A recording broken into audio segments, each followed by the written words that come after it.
구독자입니다. 아무래도 이혼은 인생에서 큰 흠이 될 수 있는데 뭐가 그렇게 즐겁고 신나냐고요? 글쎄요. 아무래도 제가 후회 없는 결혼 생활을 했던 건 둘째치고 이혼하면서 10억 넘는 큰 돈까지 받게 됐으니까 빈털터리로 이혼해서 오늘 내일 하는 사람들보다야 훨씬 더 행복한 인생을 살고 있지 않나 싶거든요. 쓰레기 같은 인간들 내 인생에서 지워버리고 큰 돈까지 생기게 됐으니까 이건 뭐 저한테 안 좋을 게 하나 없는 이혼이 아니라 로또 복권이라고 불러도 손색이 없을 것 같은 일이 있거든요. TV 보는데 이혼 전문 변호사라는 사람이 나와가지고 그러대요.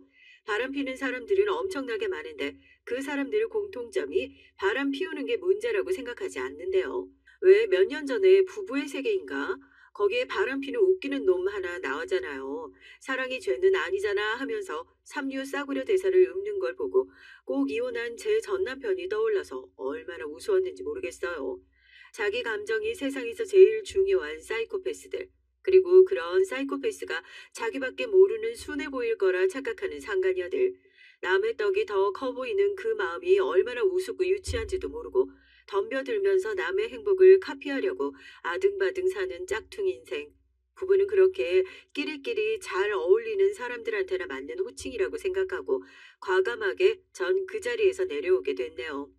아주 속이 다 시원해요. 제가 제 이혼 얘기 어디 가서 얘기할 때마다 어머 언니 이건 아주 드라마로 만들어도 되겠다. 세상에 그렇게 통쾌한 복수가 어디 있냐. 주변 사람들이 항상 얘기를 해주거든요. 저도 이혼하고 나서 몇 년 지나고 나니까 이제 마음속에 아주 티끌같이 남아있던 상처도 다 정리가 됐고 그 당시엔 엄청나게 화도 났었는데 오히려 이젠 서로서로 쓰레기 치워준 것 같아서 그 인간들한테 고맙다는 생각까지 들 정도니까 이 정도면 어디 가서 성인군자 명함 내밀어도 손색이 없겠죠.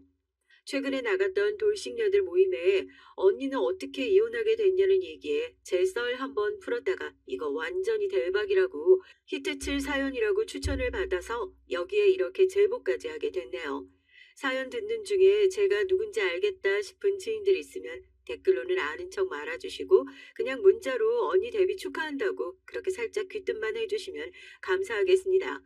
그러면 우스운 제 얘기를 모르시는 분들을 위해서 이제부터 속 뻥 뚫리는 사이다 같은 썰 한번 재밌게 풀어내 볼게요. 제가 아까 그랬잖아요. 남의 떡이 더 커 보이기만 하는 그 마음이 얼마나 우습고 유치한지 모른다고요. 그런데 또 한편으로는 내가 얼마나 멋진 인생을 살았길래 내 인생을 그렇게 따라하지 못해서 안달인 건가 싶은 건지 그런 생각도 들어요. 왜 가방도 인기 있는 가방이어야 누가 짝퉁을 만드는 거지. 아무도 안 들고 다니는 가방을 짝퉁을 만들어봤자 뭐예요? 사지도 않는 거. 안 그래요? 제 정품 같고 명품 같은 인생을 베끼려고 혈안이 되어 있는 그 친구를 만났던 건 벌써 20년도 더 된 얘기네요. 부모님 직장 때문에 고등학교 재학 당시에 갑작스럽게 고향을 떠나 다른 지역으로 이사를 가게 됐고 그곳에서 수희를 처음 만나게 됐습니다. 안녕? 너 원래 이 동네 살던 애 아니지? 너네 학교 교복 엄청 예쁘네. 이건 뭐야? 볼펜이 엄청 특이하게 생겼다. 아, 이거 나도 선물로 받은 건데 집에 한 개 더 있거든? 너 하나 줄게. 아니야. 잘 보니까 나도 이거랑 똑같은 볼펜 집에 있는 것 같네. 아, 내가 저번에 어디 가서 사놓고 깜빡했나 보다. 다음에 내가 들고 와서 보여줄게. 이거 엄청 귀엽지? 전화 가서 낯설기만 했던 동네에서 처음으로 말을 걸어준 친구. 그게 바로 수희였어요. 처음엔 애가 참 나긋나긋하고 친절하다 생각했습니다. 급하게 전학을 오느라 미처 교복을 준비하지 못했던 저에게 전 학교 교복이 참 예쁘다고 말을 걸어와 준 것이 얼마나 고맙던지요. 그때 제가 가지고 있던 볼펜이 참 특이하다 알아봐 주기에 아무런 생각 없이 집에 한 개 더 있으니까 너 쓸래 하고 물어본 것이 어쩌면 수희와 제 악연의 시작이었을지도 모르겠어요. 자기도 이 볼펜이랑 똑같은 게 있다고 다음에 들고 오겠다고 하는 말에 수희 아버지도 어디에 해외로 출장을 갔다가 같은 볼펜을 사오신 건가 하고 대수롭지 않게 생각했었습니다. 이게 어디 갔지? 얘들아 혹시 내 펜 못 봤어? 내가 필통에 아까 들고 다니던 특이하게 생긴 펜인데. 어, 수희야, 혹시 이거 내 거 아니야? 교복도 사고 처음엔 대면대면했던 반 친구들과 어느 정도 친해졌던 어느 날 필통을 보는데 아빠가 사주신 그 펜이 보이지 않더라고요. 그렇게 아끼던 건 아니었지만 늘상 쓰던 물건이 갑자기 없어졌으니 찾는 것이 당연한 일이죠. 누구 빌려준 적도 없고 필통 속에 고이 들어있던 펜이 발이 달린 것처럼 사라졌길래 친구들에게 내 거 본 적 없냐 물어보고 다니는데 수희 책상 위에 익숙하게 생긴 펜이 눈에 딱 들어오는 겁니다. 아무리 봐도 저건 내 거 같은데 싶어 수희 책상에 있는 펜을 집어들고 이거 혹시 내 거 아니냐 물어보니 정말 정색을 하고 제 손에 들려있던 펜을 확 낚아채가면서 무슨 소리냐 이거 내 거다 하더라고요. 야, 무슨 소리야? 너 이런 거 가지고 있었던 적 없잖아. 이거 지수 거 아니야? 야, 니네가 봤어? 니네가 봤냐고. 나도 그때 똑같은 펜 있다고 했잖아. 이거 내 거 맞아. 그 펜에 네가 뭐 이름이라도 써놨어? 그 펜이 세상에 하나밖에 없는 거야? 왜 네가 잃어버려 놓고 애먼 사람 지금 이상한 사람으로 몰아가는 건데? 진짜 어이없네. 아, 그럼 혹시 그 펜 어디서 샀는데? 난 이거랑 똑같이 생긴 거 아빠가 해외 출장 갔다가 사다 주신 거야. 수공예품이라서 모양이랑 색깔이랑 똑같은 것도 안 겹친다고 그래서. 나도 이거 우리 아빠가 출장 갔다가 사다 주신 거야. 그때 어디지? 태국인가? 출장 갔다가 사주신 거라고. 뭐 너네 아빠만 해외 출장 다니고 그러는 줄 알아? 그냥 펜을 찾기 위해서 물어보고 다녔던 건데 어느덧 반 애들이 다 몰려들어 누가 맞네 누가 틀리네 하고 있어서 저도 아차 싶긴 했었죠. 전학 온 지도 얼마 안 됐는데 괜히 시끄러운 일 만들기 싫었거든요. 그런데 제 말이 끝나기 무섭게 반 애들이 모여서 수군거리는 겁니다. 수희 저거 거짓말 아니냐고. 수인의 아빠 이혼하고 안 계신다고 그러질 않았냐고.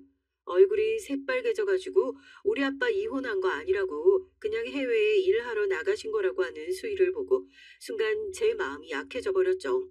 고작 팬이 뭐라고 애들한테 아빠가 있네 없네 같은 소리까지 듣게 만든 것 같아서요.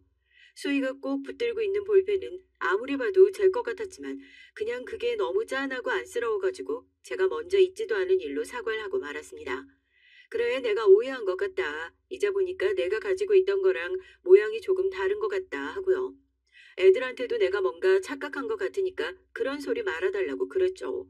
금방이라도 잡아먹을 것처럼 달려들던 애들도 제 얘기에 야, 네가 뭐 오해했나 봐.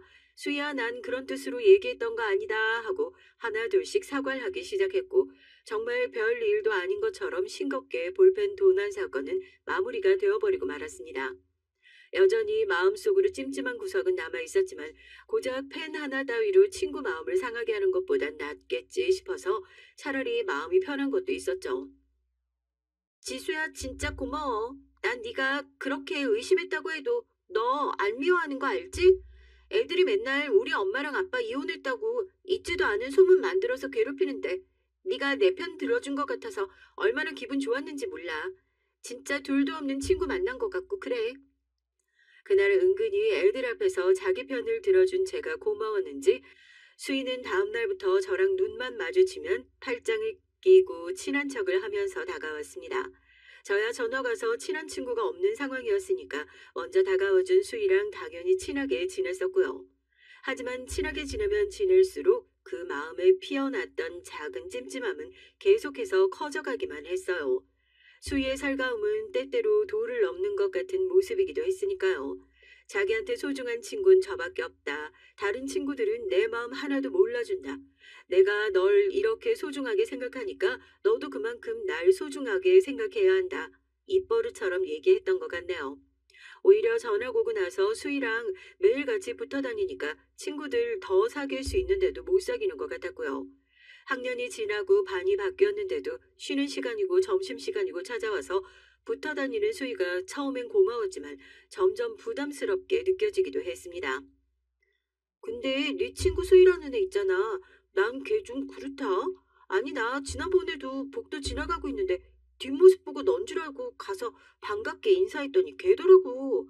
내가 눈썰미가 얼마나 좋은데 내가 착각할 정도면 완전 이상한 거 아니야? 걔 은근히 너랑 같이 다니면서 네가 하고 다니는 거 다 따라하는 것 같아서. 헐 대박. 그거 나만 느낀 거 아니었어?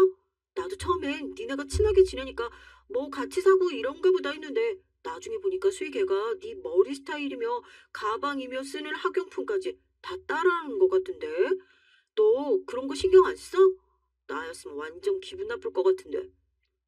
에이, 뭐 그런 걸 가지고 친구끼리 수희도 예뻐 보여서 샀나 보지. 따라한다는 생각은 딱히 해본 적 없는데. 우리가 친하긴 친한가 보다. 너무 붙어 다녔더니 취향이 비슷해졌나? 수희랑 같이 다니던 그 무렵 친구들이 하나둘씩 얘기를 해주기 시작하더라고요. 걔 너무 무서울 정도로 너를 따라하는 것 같다 하고요. 친구들 앞에선 대수롭지 않은 척을 했지만 사실 누구보다 제가 더 그런 수희의 모습을 신경 쓰고 거슬려 하기 시작했던 것 같습니다. 그냥 그 또래 여자애들 사이에서 유행하는 것을 들고 다니다가 어쩌다 겹치는 거 아니냐 이 정도 수준으로 생각하실 수도 있겠지만 그 정도라면 저도 애초에 기분 나쁠 일이 없었겠죠. 제가 뭐 새 물건 하나 들고 오면 그걸 어디서 샀냐 꼬치꼬치 묻고 나선 며칠 안 지나서 어디서 선물을 받았다는 둥 생각해보니까 자기도 집에 같은 게 있었다는 둥 하면서 똑같은 물건을 들고 오는 건 기본이었고요. 하다못해 제가 날이 더워 여름에 머리를 시원하게 단발로 자른 적이 있었는데 바로 그 다음날 수희도 단발머리를 하고 학교에 왔더라고요. 항상 긴 머리를 옆으로 길게 따가지고 늘어뜨리는 걸 좋아했던 수희였기에 너 긴 머리 아니면 절대 안 한다고 그러지 않았냐 하니까 걔 특유의 표정이 있어요. 무슨 소리냐는 듯이 눈 동그랗게 뜨고 아무것도 모른다는 얼굴로 사람을 빤히 쳐다보는 거요. 절 그렇게 쳐다보면서 무슨 소리 하냐고 자기도 원래 단발머리 좋아했었다고 단발머리는 너만 할 수 있는 거야 하고 정색을 하고 얘기를 하는데 좀 소름 끼치기도 하더라고요. 뒷모습만 보면 누가 누군지 알아볼 수 없을 정도로 비슷하다고 친구들이 하나둘씩 얘기를 하고 저도 그게 어딘가 불편하고 싫어서 은근히 이런저런 핑계를 대며 수희랑 같이 다니는 걸 멀리 했었던 적도 있었습니다. 그때마다 끈질기게 왜 자기 떼놓고 다니냐고 너랑 나랑은 세상에 둘도 없는 단짝 아니냐고 달라붙어 왔던 수희지만 말입니다. 한참 공부하느라 바쁠 시기였는데 수희 걔를 신경 쓰느라 수험 스트레스 말고도 참 스트레스 많이 받았던 것 같아요. 이게 대놓고 따라한다고 기분 나빠하기도 애매하고 또 너 왜 나 따라하냐 하고 물어보면 정색을 하고 너 그거 자의식 과잉이라고 네가 연예인도 아닌데 왜 내가 널 따라하냐고 달려들고 하면 저도 무안해서 할 말이 없고요. 그런 수희가 유일하게 따라할 수 없었던 것이 딱 두 가지가 있었는데 하나는 제 성격, 하나는 가정 환경이었던 것 같습니다. 전학 오기 전 학교에서도 항상 상위권의 성적을 유지했던 저였기에 학생 숫자가 좀 더 적은 학교로 오니까 오히려 등수 관리하기는 더 수월하더라고요.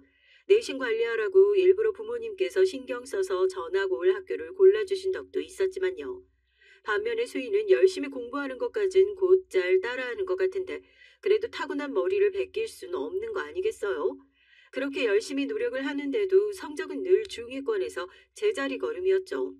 집안 환경이야 뭐 저도 나중에 엄마 통해 듣게 된 얘기였지만 학기 초에 친구들이 수인의 부모님이 이혼하셨다는 얘기들이 어렴풋이 사실이라는 걸 알고 있었습니다.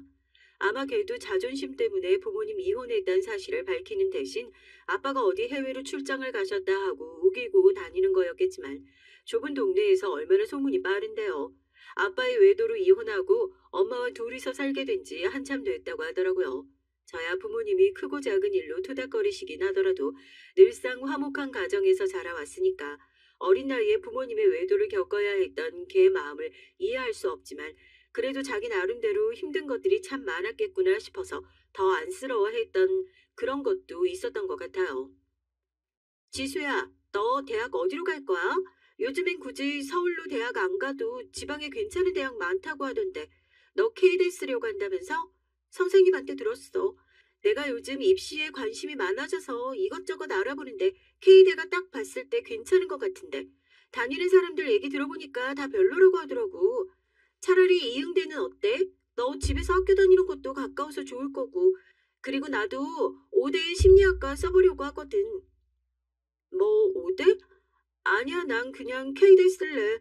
전화 왔을 때 처음부터 거기 생각하고 있었고 부모님께서도 다 거기 쓰라고 하셨거든. 거기다가 K대랑 5대는 비교가 좀 안 되지 않나? 누가 대학을 집 가까운 데로 다녀. 어떻게든지 성적 맞춰서 더 좋은 데로 가는 게 좋지. 대학교 수시를 쓸 때쯤 돼서는 더 가관이었어요. 수희는 뜬금없이 제가 가려는 대학이 재학생들이 별로라고 한다. 거기서 사건 사고도 얼마나 많이 일어나는지 모른다 얘기를 하면서 은근히 자기가 가려고 했던 5대를 써보는 게 어떻겠냐 권유하더라고요. 솔직히 그때 수희에 대한 생각이 확 깨버렸던 것 같네요.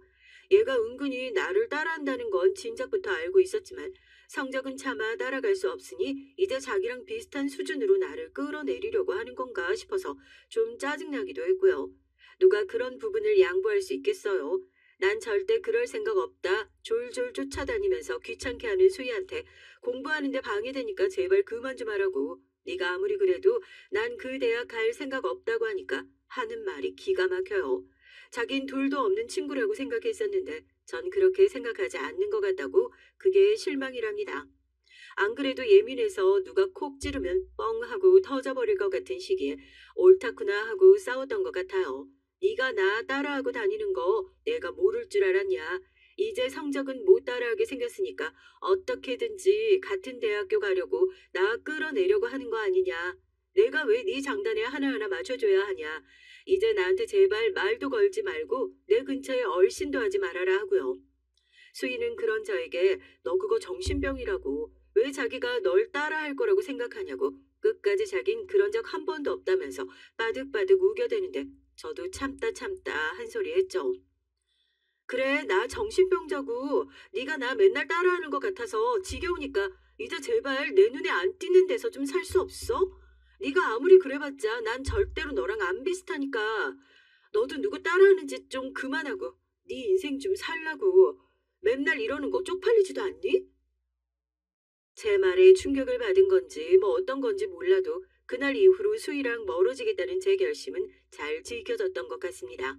한 번도 그렇게 화낸 적이 없었는데 반 친구들의 동조까지 등에 업고 수희를 강하게 윽박지르고 나니까 자기도 보는 눈이 많아서 창피했던 건지 더 이상 절 쫓아다니면서 괴롭히는 일은 없더라고요. 그렇게 서로 다른 지역에 있는 대학으로 진학을 하게 됐고 그냥 학창 시절에 되게 이상한 친구 하나 있었다 정도의 추억에만 남아있던 이름이 됐어요. 설마 그 이름을 이렇게 어른이 되고 나서 다시 듣게 될 줄은 정말 몰랐습니다. 대학을 졸업하고 나서 회사에 들어가고 소개를 받아 남편을 만나게 됐어요. 저보다 나이가 조금 있었던 남편은 그 당시에 꽤나 벌이가 괜찮은 중견기업에 다니고 있었고요. 결혼식을 하며 오랜만에 동창들에게 청첩장을 돌린답시고 연락을 하면서 수희에게까지 연락을 할까 말까 고민을 참 많이 했었던 것 같습니다. 아무리 어렸을 때 싸웠던 친구지만 한때 둘도 없이 붙어 다니던 사이였던 건 사실이고 또 그렇다고 부르기엔 걔나 저나 끝마무리가 별로 좋지 않아서 오히려 불편해하지 않을까 싶기도 하고요. 그래 결혼식은 내 날인데 이렇게 고민할 게 뭐가 있냐. 그냥 마음 편한 사람들만 불러서 행복하게 행사 잘 치르자 생각하고 수희를 제 결혼식에도 따로 부르지 않았어요. 그런데 신부 대기실에서 너무 오랜만이라고 왜 자기한테 연락 안 했냐고 반갑게 웃으면서 들어오는 수희를 보고 저도 조금 당황했었죠. 지수야, 너 결혼하는 거 미리 알았으면 부케 내가 받는다고 얘기했을 텐데. 너 설마 옛날에 우리가 싸웠던 것 때문에 불편해서 나 안 부른 건 아니지? 음, 어렸을 때 그런 걸로 싸우기도 하고 그러는 거지. 그래도 한때 제일 친했었던 친구인데 어떻게 날 빼놓을 수가 있어. 미안, 일부러 그랬던 건 아닌데 어쩌다 보니까 그렇게 됐네. 그래도 친구들 통해서 어떻게 연락이 닿았나 봐. 축하해주러 일부러 와줘서 정말 고마워, 수희야.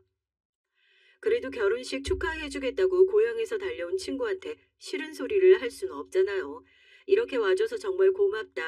넌 요즘에 뭐하고 사냐? 성의 없는 안부를 물어보니까 자기도 사실 결혼 준비하고 있는 남자가 있다고 몇 달 후에 결혼식 올릴 거라고 그러대요. 너무 축하한다고 결혼할 사람이랑 같이 오지 그랬냐고 하니까 예비 신랑이 너무 잘 나가는 회사에 다니고 있어서 바빠가지고 주말에 자기랑 같이 예식장 쫓아다닐 정신이 없는 것 같다고 그래요. 그러냐고 너 결혼식 할 때 청첩장 꼭 보내달라고 하니까 웃으면서 알겠다고 그럽니다. 학창 시절에 조금 불편했었던 적도 있었지만 그래도 저렇게 잘 살고 있는 모습 보니까 다행이다 싶기도 하고 진심으로 축하해주는 모습에 어른스럽지 못하게 괜히 그런 일 때문에 신경 썼던 제 자신이 좀 웃기게 느껴지기도 하더라고요. 내가 사실 수위를 더 신경 쓰고 있었던 게 아닌가 하고요. 수희 쟤 너 결혼한다고 하니까 너 따라하고 싶어서 괜히 자기도 결혼한다고 없는 얘기 지어내고 그러는 거 아니야? 왜 학교 다닐 때도 꼭 그랬었잖아. 네가 하는 건 다 자기도 꼭 따라서 해야 되고. 난 쟤 결혼한다는 저 말도 왜 이렇게 굴아갔니? 아유, 그게 언제적 얘긴데. 그리고 누가 친한 친구 결혼하는 거 보고 질투나서 그런 것 가지고 거짓말 하겠어? 안 그래? 너네도 가만 보면 학교 다닐 때부터 수희에 대해서 너무 안 좋게 생각하고 색안경 끼고 보는 게 있는 것 같다. 물론 나도 싸우긴 했었지만 쟤 그렇게 마냥 나쁘고 그런 애는 아니야. 솔직히 난 이렇게 결혼식 와준 것만으로도 고마운걸?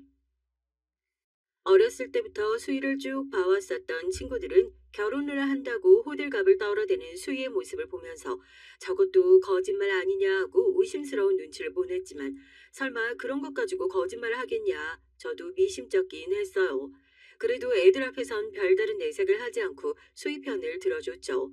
그리고 얼마 안 지나서 정말로 수희에게 청첩장이 왔고요.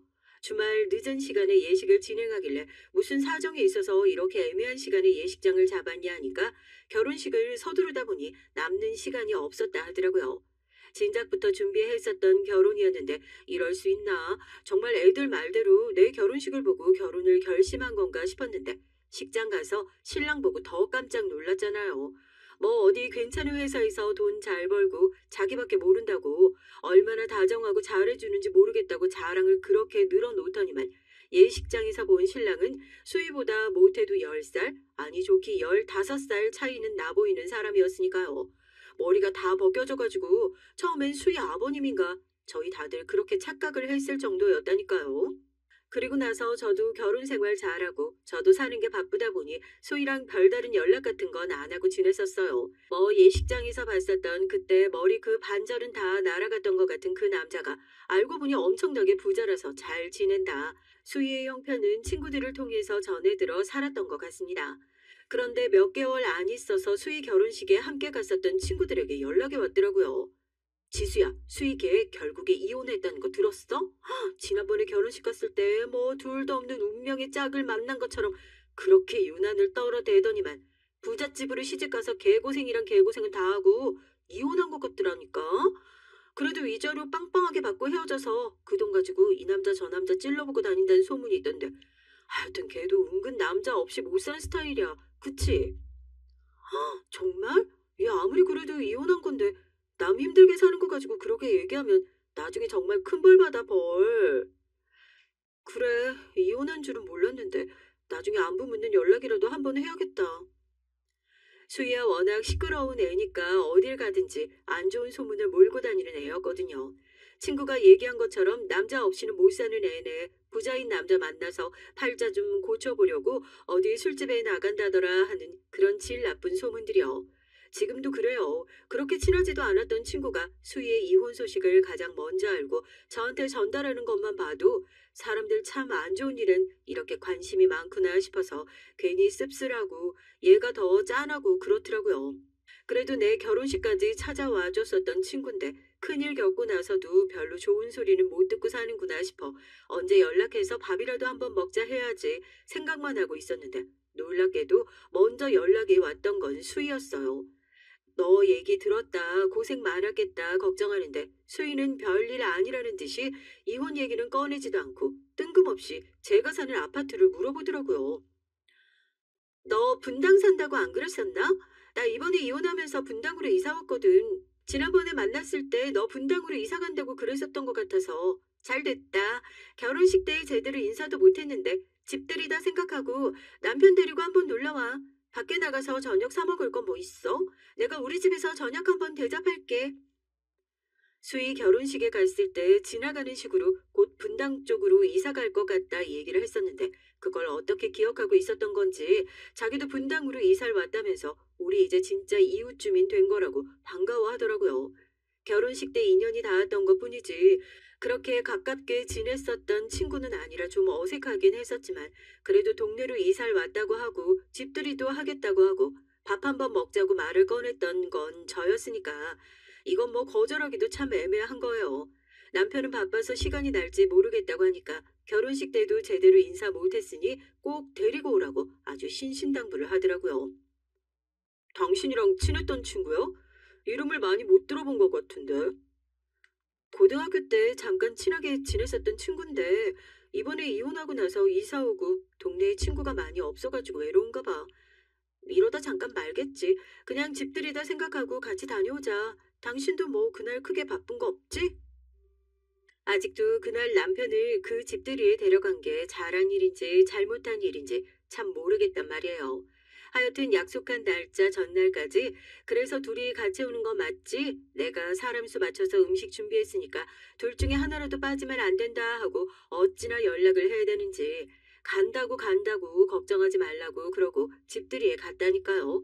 그런데 집들이에서 아주 가관도 그런 가관이 없었어요. 저희 부부를 반갑게 맞아주는 수희의 옷차림부터가요.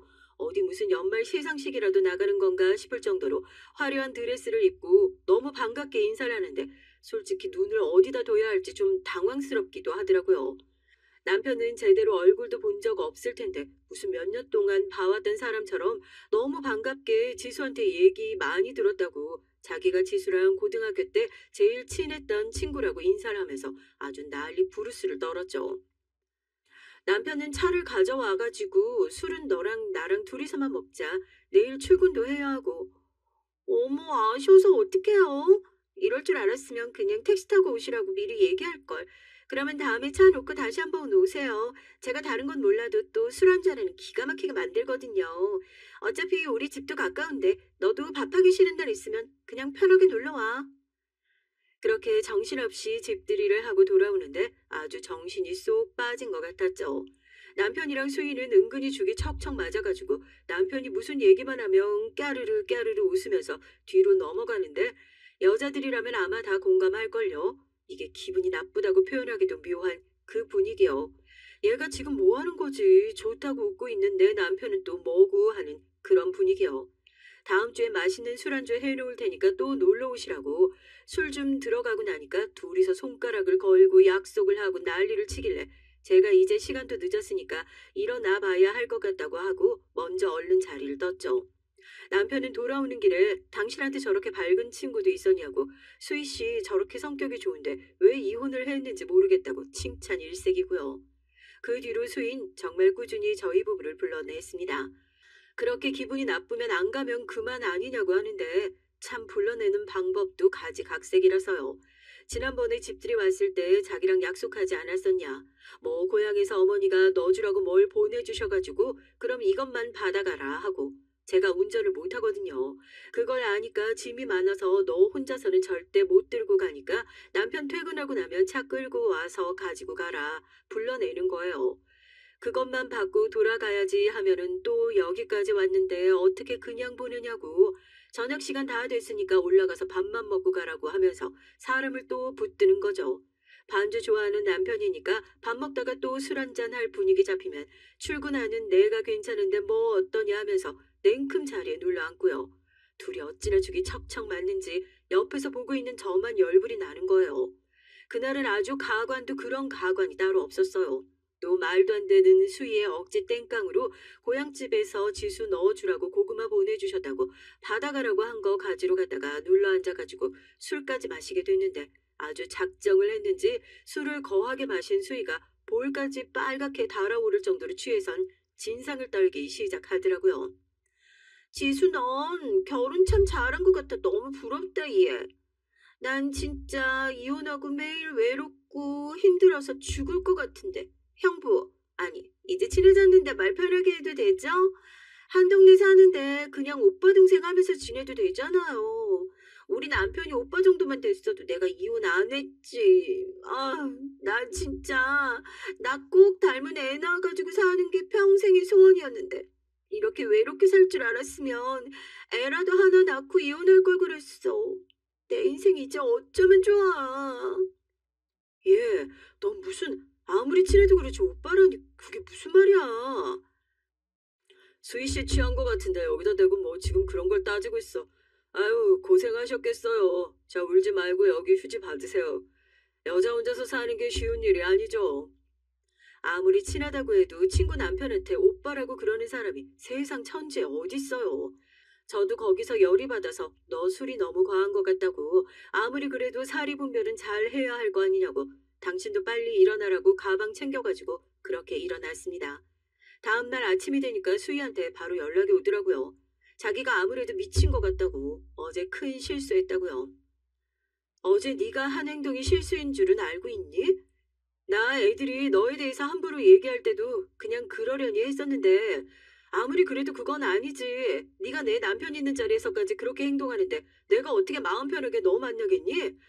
이혼하고 많이 힘든 것 같은데 마음 추스릴 때까지 당분간 연락하지 말자. 너도 지금 너 혼자 마음 정리할 시간이 필요한 것 같으니까 좀 다 정리되면 다시 연락하든지 해. 알겠니? 저도 잔뜩 열이 받아서 그렇게 매몰차게 전화를 탁 끊어버렸어요. 그제서야 당황한 수희가 문자로 장문의 사과 연락을 보내고 전화를 하고 난리를 치길래 전화도 그냥 차단해버렸죠. 저도 어지간히 스트레스를 받았으니까요. 퇴근하고 집에 돌아온 남편이 저한테 그래요. 혹시 수희 씨랑 싸웠냐고. 제가 연락을 안 받으니까 아마 남편한테 연락을 했었던 모양입니다. 남편한테도 따끔하게 얘기했죠. 와이프 친구랑 그렇게 살갑게 지내는 거 당신은 어떨지 몰라도 난 솔직히 이해 안 간다. 내 친구긴 해도 선 못 지키는 애랑 하하호호 하는 거 꼴 보기 싫으니까 당신도 당분간 연락 받아주지 말아라 하고 남편도 제 눈치를 슬슬 보더니 당신 없으면 자기가 수희 씨 만날 일이 뭐가 있겠냐고. 어제는 그냥 이혼하고 힘들어하는 것 같아서 위로해준답시고 말 보탰던 게 당신 기분 상하게 했던 것 같아 미안하다고 아주 구구절절 사과를 하더라고요. 그때까지만 하더라도 손뼉이 마주쳐야 소리가 난다는 사실을 깨닫지 못하고 그냥 수희 그 기집애 걔가 버른 남 못 주고 제 남편한테까지 기어이 꼬리를 치는구나 싶어서 그냥 수희랑만 연락 안 하고 지내면 제 화도 잠잠하게 가라앉겠거니 그렇게 생각을 했습니다. 그렇게 거의 두어 달이 지났고 매일같이 오던 수희의 연락도 어느 순간 뚝 끊겼길래 얘가 드디어 정신 차리고 자기 혼자 마음 정리를 하고 있구나 그렇게 생각하고 있었어요. 여보, 엄마가 계단 내려가다가 뭐 삐끗하셨나 봐. 별일 아닌 것 같긴 한데 그래도 내가 좀 내려가서 봐야 할 것 같아. 이제 나이도 있으시고 큰일 아닌가 괜히 걱정이 되네. 나도 오늘 저녁에 중요한 미팅 있어서 못 내려가 볼 것 같은데 당신 혼자 버스 타고 갈 수 있겠어? 무슨 일 있으면 연락하고 아니다 그냥 택시 타고 내려가. 언제 버스에서 내려서 또 갈아타고 뭐하고 해. 당신 말대로 어머님 나이도 있으신데 얼른 가봐야지. 저희 엄마가 계단에서 삐끗하셔서 병원에 가셨다고 연락이 온 거예요. 이제 나이가 있으셔가지고 툭 하면 어디 넘어지고 다치고 하시는 게 괜히 걱정도 되고 괜찮다고는 하시는데 전화를 받는 목소리가 영 좋지 않았습니다.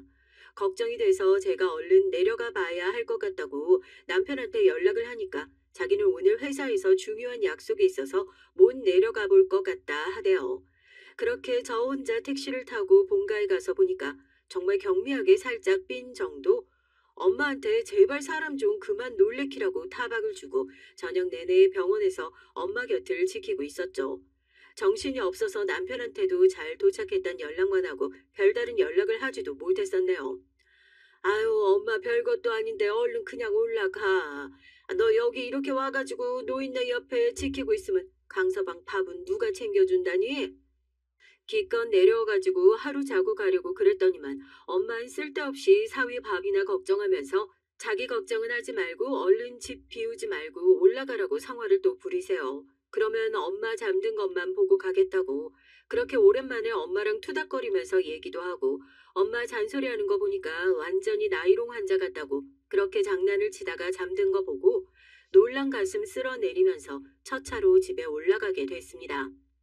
저희 남편 잠들면 정말 누가 업어가도 모를 정도로 깊이 잠에 들거든요. 아니나 다를까 현관문 열자마자 무슨 탱크 지나가는 소리가 들리더라고요. 남편 코 고는 소리요. 어제 회식이라더니 술을 어지간히 많이 마셨나 보다 하면서 저도 피곤한 눈을 비비면서 어지러진 집을 조금이라도 치우고 눈 좀 붙여야겠다 하고 주방으로 들어갔는데 순간 심장이 덜컹 하더라고요. 설거지통에 대충 물만 담가 놓은 식기들 그 매서운 여자의 촉이라는 게 있지 않습니까? 분명히 어제 회식이라고 하더니 집에서 술을 마신 흔적이 있더라고요. 워낙 집에서 혼자 술 마시는 걸 좋아하는 남편이었으니까 그것만 있었더라면 제가 이렇게 놀랄 일도 없었겠죠. 설거지통으로 가보니까 포크며 술잔이며 죄다 두 세트씩 나와 있더라고요. 채 물에 담궈지지 못한 와인잔 하나가 설거지통 위에 둥둥 떠 있는데 그 끄트머리에 보이는 핑크색 입술 자국. 왜 그걸 보자마자 평소에도 번들번들 입술을 바르고 다니는 수희의 얼굴이 머릿속에 탁 스쳐 지나갔던 걸까요? 넌 무슨 부침개 먹은 것처럼 무슨 입술을 그렇게 번들거리게 바르고 다니냐 했던 저희의 대화도 생각나고요. 얼른 핸드폰을 들어 와인잔 사진을 찍어놓고 설거지통 안으로 와인잔을 푹 담궈버렸습니다. 혹시나 하는 마음에 덜덜 떨면서 안방 문고리를 돌리니 이게 다행인지 아닌지 남편 혼자 늘어지게 코를 골며 자고 있더라고요. 그대로 돌아서려는데 설마 하고 남편의 핸드폰을 들었습니다. 결혼 기념일인 핸드폰 비밀번호를 누르니까 기가 막혀요.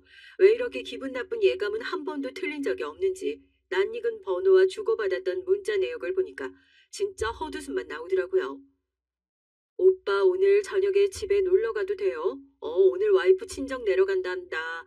오늘은 우리 집에서 한잔 하자. 비싼 술 있으니까. 그럼 수희가 맛있는 안주 해가지고 들고 갈게요. 오빠 잘 놀다 가요. 사랑해요.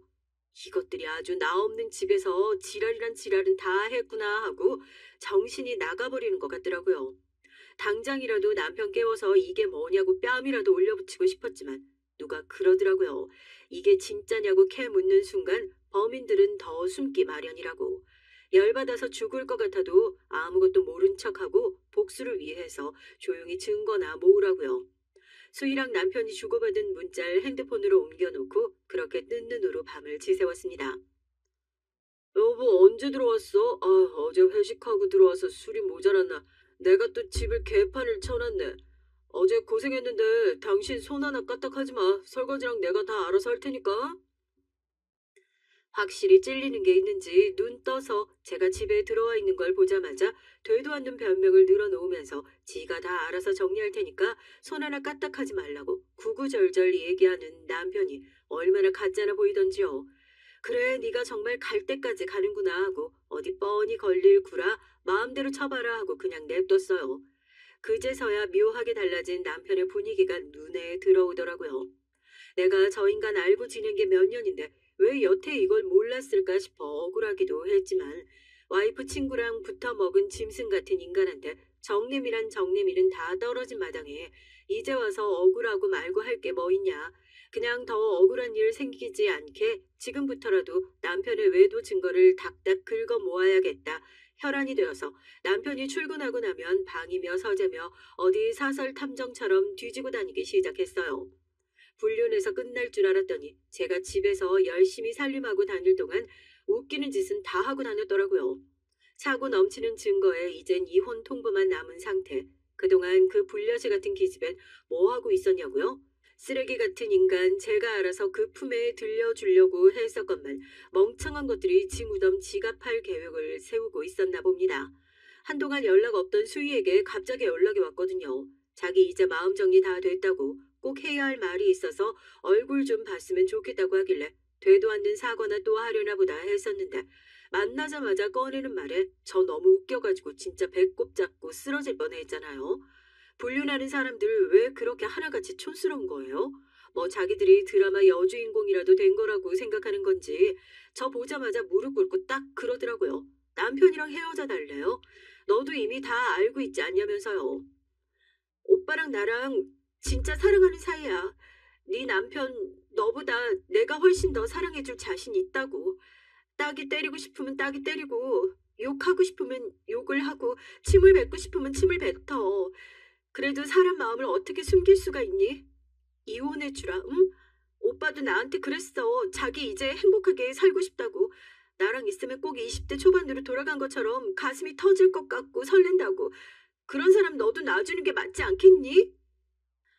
이런 걸 친구라고 생각하고 이혼했다고 짠하게 생각하고 참 나 같은 등신이 또 있을까 싶기도 한데 이미 남편의 실체를 다 알고 있는 저로선 그냥 사람이 참 이렇게까지 자기 팔자를 스스로 꼴 수 있구나 싶어 사람이 한없이 우스워 보이기만 하더라고요.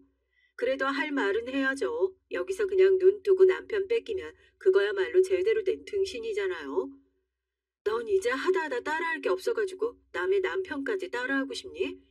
뭐 이런 도둑년 같은 게 다 있어. 내가 언제 널 따라했다고 그래? 너 옛날부터 맨날 그러더라. 내가 이제 너보다 잘 살 것 같으니까 네가 지금 나 질투해가지고 그러는 거 아니야? 말은 바로 해야지. 야, 누가 누구보다 잘 살아. 그래, 말 잘했다. 나 남편 때문에 직장도 관두고 전업주부 생활 편하게 잘하고 있었는데 내가 누구 좋으라고 이혼 도장을 찍어줘? 나 너처럼 청승맞은 이혼녀로 안 살고 싶어. 응? 제 얘기에 수희가 제대로 긁힌 건지 입술을 깨물고 어쩔 줄 몰라 하다가 결국 악지르더라고요. 너 돈 때문에 그러는 거냐고 지금. 그 돈 자기가 주면 이혼해 줄 거냐고. 얼마 주면 이혼해 줄 거냐입니다. 10억 주면 조용히 이혼해 줄 거냐고. 그 얘기 듣자마자 속으로 박장대소했죠. 그래, 네가 내 남편 사랑한다고 10억 보내주면 내가 깔끔하게 이혼해 주겠다. 그러니까 계좌번호 하나 적어달랍니다. 내일 당장 10억 보내줄 테니까 오늘 짐 싸놓고 내일 돈 들어오는 대로 이 집에서 나가달라고. 저도 지지 않고 종이에다 계좌번호 적어 수희에게 전해줬죠. 그때까지만 하더라도 얘가 그냥 허풍 떠는구나 싶었어요. 남편은 그때부터 그 기집애 집으로 들어간 건지 연락도 안 되고요. 이것들을 어떻게 족쳐야 하나 고민하며 그렇게 하루가 지나갔고 다음날 핸드폰 알림 소리를 확인하니까 일십, 백, 천만, 백만, 천만, 정말 귀신같이 제 통장에 10억이 송금되었다는 알림 소리. 그 돈을 보자마자 진짜 지독한 멍청이들한테 제대로 걸렸구나. 입 막고 핸드폰 들고 거실장에서 박장대소를 했다니까요. 돈 들어오자마자 여우 같은 기집애한테 바로 전화 오대요. 돈 들어온 거 확인했지? 보냈으니까 짐 싸고 나가고 이혼 도장이나 제대로 찍어. 걱정하지 마. 나 이 이혼으로 받아낼 게 너무 많아서 지금부터 아주 재밌어질 예정이니까. 그 남자 너한테 고스란히 잘 보내줄 테니까 걱정하지 말고. 수인은 제 얘기에 이젠 자기 남자니 아는 척도 말고 그 집에서 하루빨리 나가달라고 아주 본처 행세를 하고 난리를 치길래 그 꼴이 너무 우스워서 전화를 끊으려다 한마디 해줬습니다. 저도 참 정이 많은 사람인가 봐요. 그냥 인생 조지라고 내버려 둬도 되는 거 그렇게 챙겨주기까지 하고요. 너 근데 너 닮은 애 갖는 게 소원이라고 하지 않았어? 그 남자 평생 네 애 만들어줄 일 없을 거야. 내 옆에 있을 때나 아주 그렇게 다정해 보이고 좋아 보였지. 너 원래 그렇게 남의 떡이 더 커 보이는 애니까. 그 인간 걸어다니는 바이러스 덩어리거든. 너 혹시 그새 못 참고 남의 남편이랑 붙어 먹었던 건 아니지 설마? 혹시 그러면 빨리 산부인과 가봐. 너 지금 좆됐어 수희야. 뭐? 지금 그게 지금 그게 무슨 말이야? 남편의 외도 증거를 수집하기 위해 집 구석을 뒤지면서 우연히 남편의 병원 검사 종이를 발견하게 됐어요. 바람도 필 줄 아는 놈인데 다른 허튼 짓이라고 안 했겠어요.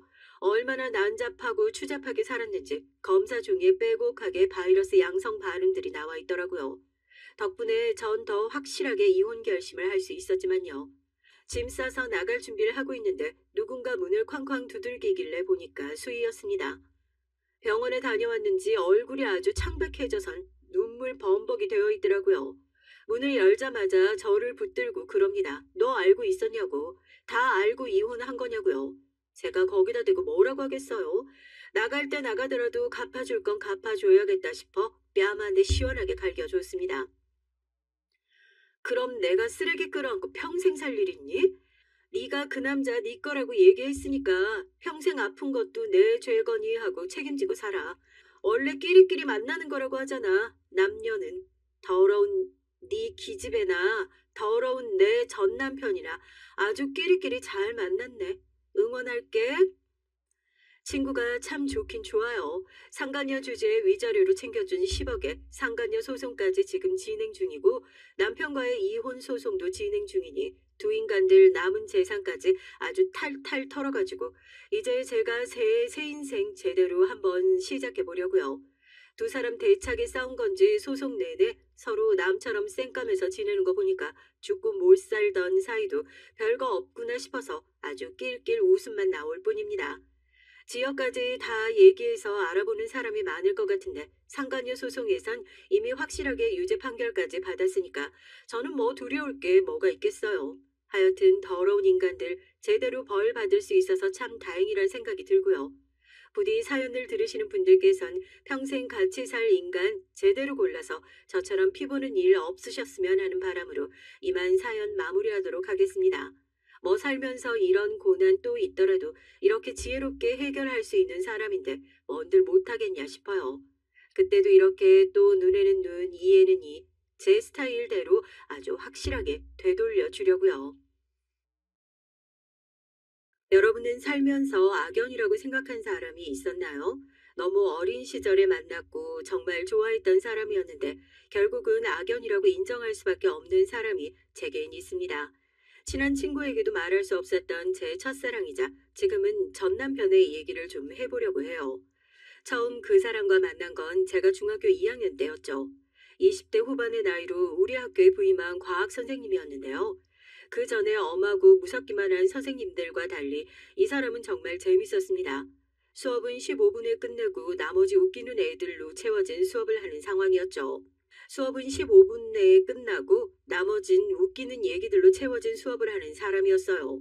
15분만 수업을 한다고 해서 대충 수업한 건 아니고 정말 핵심을 알차게 수업한 거여서 학생들도 선생님도 만족도가 높았죠. 그땐 저한테 그냥 재미있는 선생님일 뿐이었어요. 그러다 특별활동 시간에 과학 실험을 했는데 그 선생님이 맡은 수업이었어요. 그 선생님은 저랑 크게 교류는 없었지만 이미 제 이름을 외우고 계셨고 항상 친절하게 부르고 항상 친절하게 대답을 해줬습니다. 그렇게 같이 있을 시간이 많아지면서 우리는 점점 선생님과 더 친해졌어요. 전 또래들보다 몸도 마음도 더 성숙했어서 그렇게 말수가 많지도 많이 나서서 행동하는 스타일이 아니었거든요. 늘 다른 친구들 얘기 들어주기 바빴죠. 어디서 제 얘기를 떠들어 본 적이 별로 없어요. 친한 친구들은 남녀를 불문하고 많았지만 베스트 프렌드라고 하죠. 그렇게 친한 친구는 한 명도 없는 이상하고 남들은 모르는 외로운 애였던 것 같아요. 하루는 수업을 마치고 애들이랑 선생님 집에 놀러 가기로 했습니다. 선생님은 혼자 원룸에 살고 계셨는데 가서 라면도 끓여 먹고 시덥잖은 농담도 하고 어렸을 때 얘기도 들으면서 시간을 보냈죠. 그러다 메신저 아이디를 알게 됐고 어쩌다 보니 선생님과 단둘이 대화를 하게 됐어요. 이런저런 가벼운 대화가 시작됐는데 또래보다 성숙하다 보니 선생님과 대화하는 게 뭔가 코드가 더 맞더라고요. 그러다 보니 이런저런 깊은 얘기들, 남들한테 하지 못하는 얘기들, 첫사랑 얘기들 다채롭게 얘기하게 됐던 것 같습니다. 그러다가 선생님의 헤어진 여자친구들 얘기도 듣게 됐어요. 거의 다 몇 년 동안 오래 잘 만나다가 선생님을 버리고 갈아탄 여자들 얘기였던 걸로 기억해요. 참 많이 좋아했고 그 여자를 위해서 많은 노력을 했었는데 이렇게 돼서 마음이 아프다는 말을 했었죠. 그게 참 마음이 쓰이더라고요. 그 후로 알 수 없는 감정들이 생기기 시작했습니다. 내가 여자친구라면 선생님같이 좋은 사람 절대 놓치지 않을 텐데. 내가 여자친구였으면 좋겠다. 이런 생각들이었죠. 제가 고등학교에 진학하게 되면서 자주 만날 수는 없었지만 자주 채팅하고 안부를 전하곤 했어요. 자주 채팅을 하게 되면 될수록 깊은 대화들을 하니까 그 사람의 많은 부분을 알게 되죠. 그 사람의 식성, 좋아하는 이성의 취향, 좋아하는 여배우, 좋아하는 노래, 영화 등등. 그 사람이 좋아하는 모든 것을 나도 좋아하게 되더라고요. 언젠가 읽은 적 있는 글이 있었는데요. 한 여자를 만난다는 건 하나의 새로운 우주가 나에게로 오는 것과 같다라는 내용이었는데 딱 그거랑 같은 기분이었습니다. 선생님이랑 자주 연락하고 졸업하고 나서도 친구들이랑 선생님 집에 놀러 갔어요.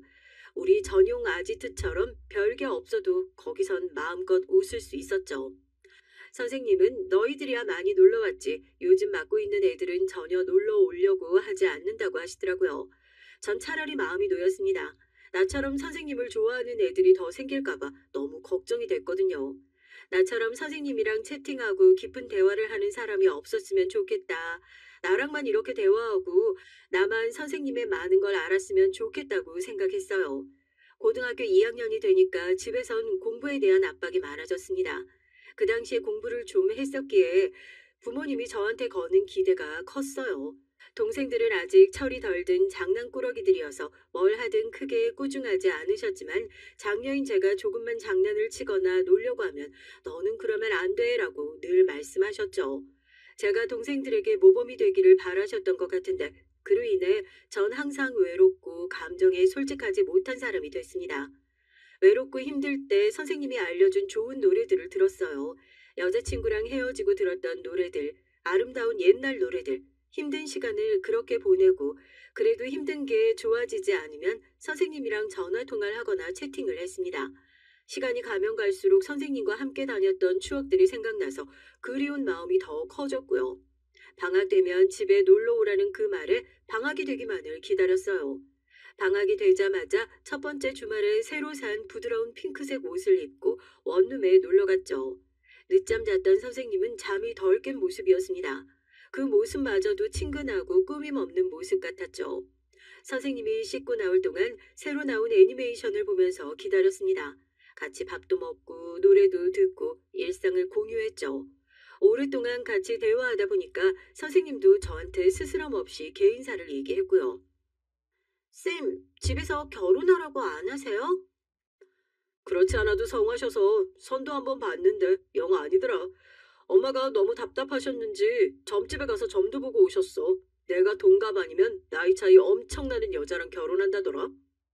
와, 그래도 결혼을 하긴 하나 보네요. 뭐? 이놈이 쌤은 놀리면 되냐 안 되냐? 이리 와.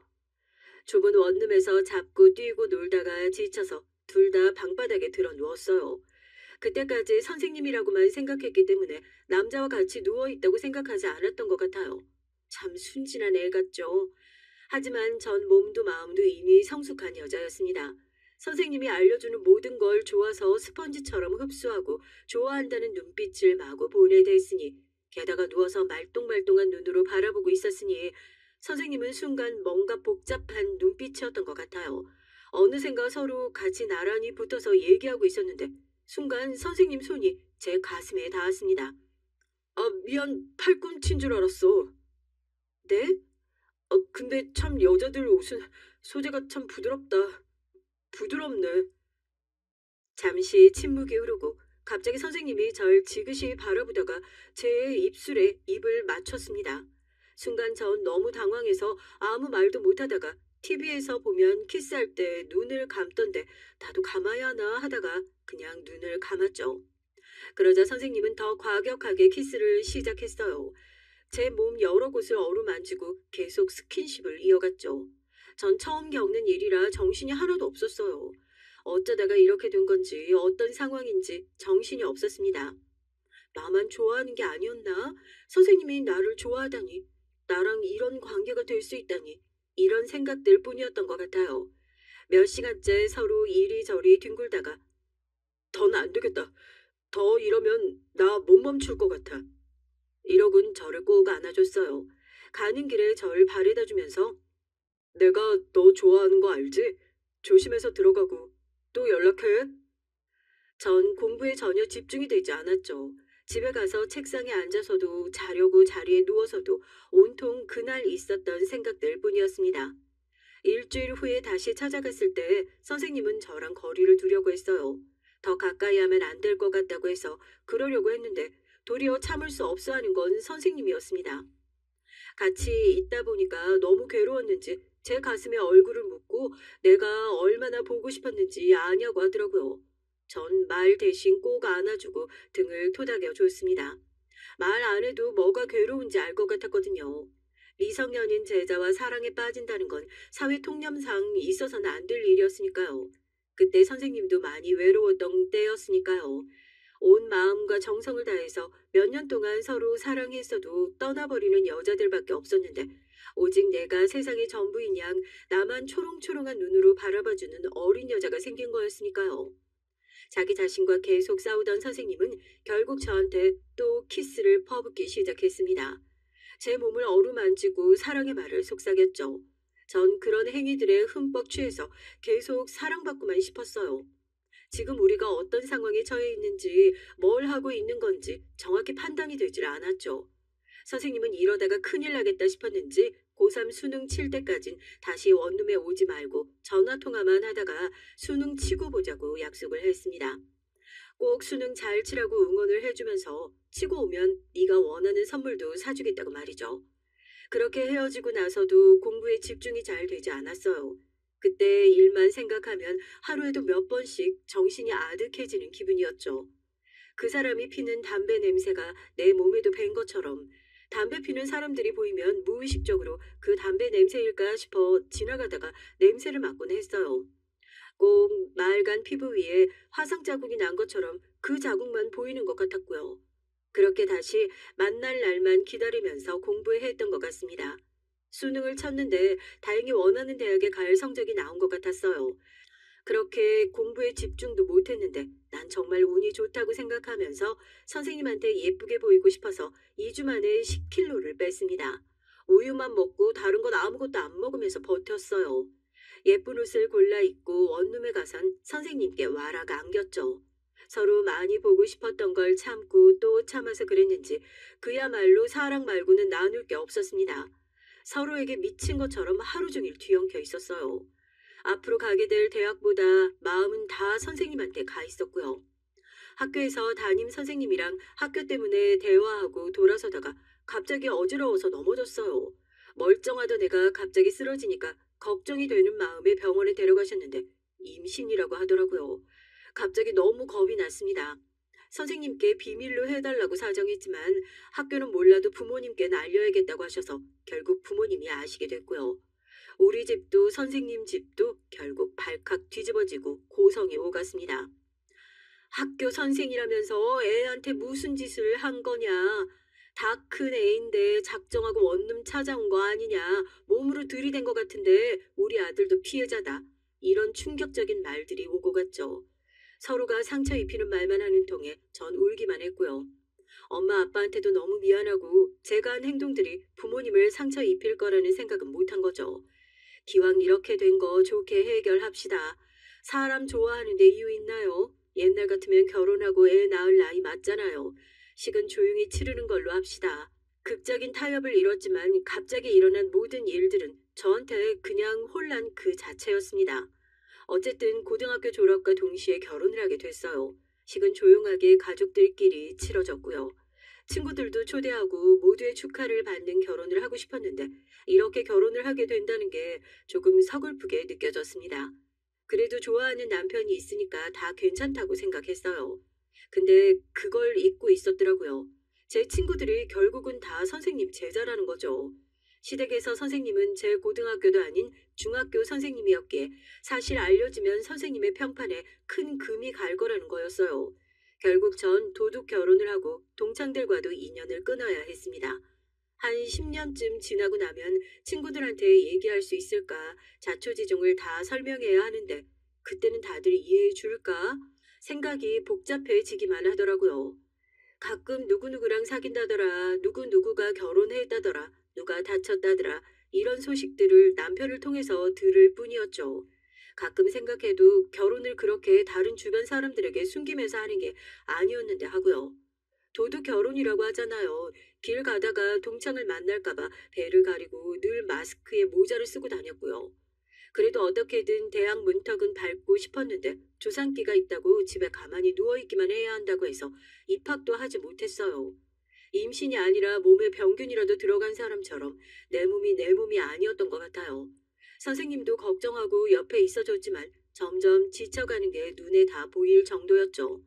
학교에서 애들 가르치고 선생님들이랑 인간관계에 지치고 피곤한데 집에서라도 자기를 힐링시켜 줄 수 있는 사람이 필요했었던 것 같아요. 근데 집에도 자기만 바라보는 힘들고 우울한 임산부가 있다는 게 결국 마음의 짐이 됐는지 집에도 늦게 들어오고 제가 아무 말 하지 않아도 제발 아는 척 안 해줬으면 하는 얼굴이 가득했습니다. 서로 대화가 잘 돼서 좋았는데 도리어 결혼 후부터 대화가 많이 줄었던 것 같아요. 그때부터 우울증이 생겼던 것 같습니다. 너무 대화할 사람이 없던 차에 학교 다닐 때부터 대화하던 친구가 생각났어요. 이 친구랑은 이상한 게 중학교 다닐 땐 대화 한번 제대로 한 적이 없다가 고등학교 진학하고 나서 한 번씩 연락을 하곤 했었는데 대화도 잘 되고 친해졌었죠. 의남매를 맺자고 할 만큼이었어요. 사실은 같은 나이라 남매도 아니었지만 그냥 누나 동생 하면서 지내기로 했고요.